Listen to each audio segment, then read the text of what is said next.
बिस्मिल्लाहिर्रहमानिर्रहीम।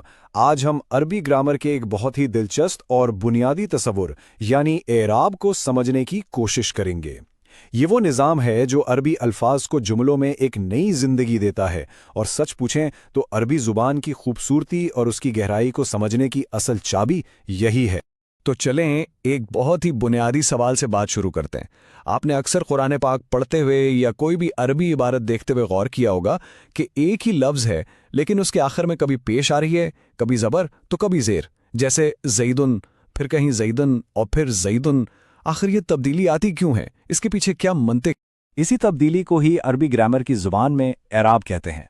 ये किसी इस्म या फ़ेल के आखिर में आने वाली वो तब्दीली है जो किसी बैरूनी आमिल यानी किसी एक्सटर्नल एजेंट या वजह से आती है।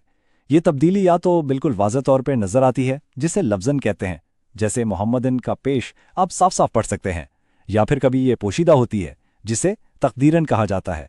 इसकी मिसाल मूसा जैसे अल्फाज हैं जिनके आखिर में तब्दीली दिखाई तो नहीं देती लेकिन ग्रामर के उसूलों के मुताबिक वहाँ मौजूद समझी जाती है।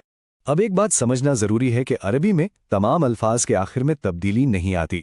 जिन अल्फाज में ये तब्दीली कबूल करने की सलाहियत होती है उन्हें मुअर्रब कहते हैं, और जिन अल्फाज की आखिरी हरकत हमेशा एक जैसी रहती है वो मबनी कहलाते हैं।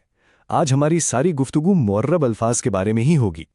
अच्छा, जब हमने ये जान लिया कि एराब क्या है तो आइए अब इसकी गहराई में चलते हैं। सवाल यह है कि ये जो तब्दीली आती है इसकी कुल कितनी हालतें या अक़साम हैं जिनके इर्द गिर्द ये पूरा निज़ाम घूमता है? तो इसका जवाब बहुत आसान है, सिर्फ 4।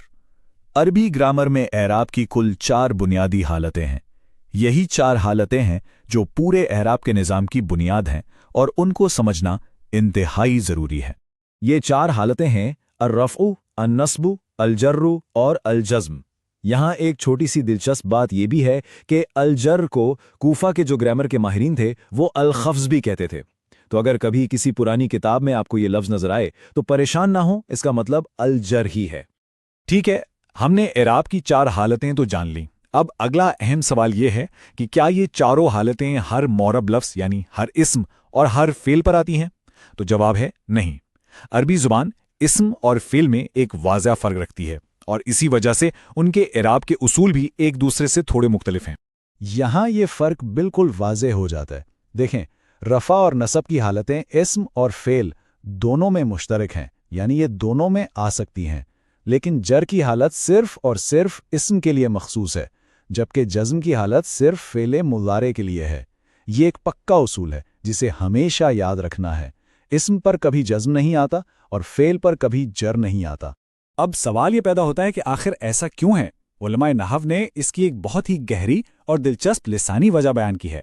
उनके मुताबिक इस्म जो है वो मानी के लिहाज से हफीफ यानी हल्का होता है, जबकि फ़ेल जिसमें काम और ज़माना दोनों का मफ़हूम पाया जाता है वो मानी के लिहाज से सकील यानी भारी समझा जाता है।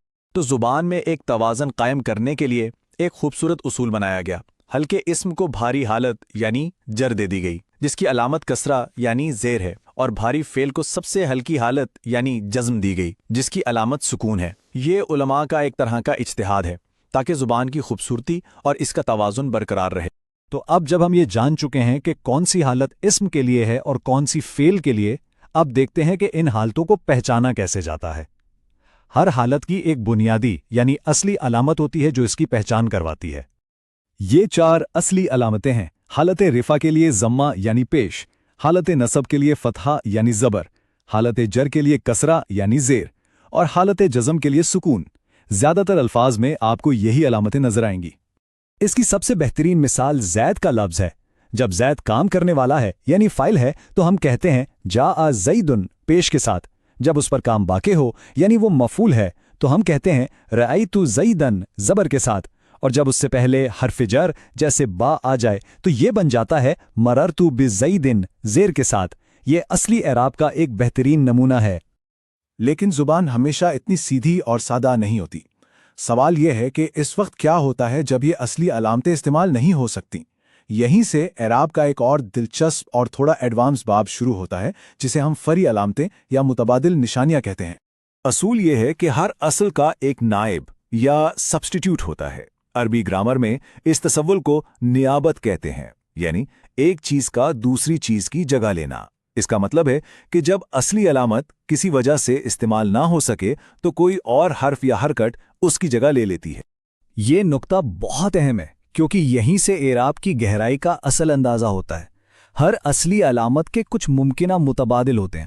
مثال کے طور پر حالت رفع میں اصلی علامت تو دمہ یعنی پیش ہے، لیکن کچھ خاص الفاظ میں اس کی جگہ واو، الف یا نون بھی آ سکتا ہے۔ اسی طرح حالت نصب میں فتح یعنی زبر کی جگہ کبھی کسرہ، الف یا نون کا گرنا بھی لے لیتا ہے۔ اس پورے نظام کو سمجھنا ہی ایڈوانسڈ اعراب میں مہارت حاصل کرنے کی اصل چابی ہے۔ تو آئیے آج ہم نے جو کچھ بھی سیکھا ہے اس کے تمام اہم نکات کو ایک بار پھر جلدی سے دہرا لیتے ہیں تاکہ یہ پورا تصور ہمارے ذہن میں اچھی طرح سے بیٹھ جائے۔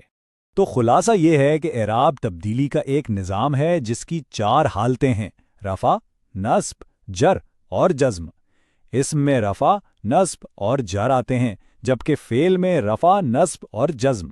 ہر حالت کی ایک اصلی علامت ہے جیسے ضمہ، فتح وغیرہ، اور جب اصلی علامت استعمال نہ ہو سکے تو اس کی جگہ کوئی فری علامت یعنی سبسٹیٹیوٹ لے لیتی ہے۔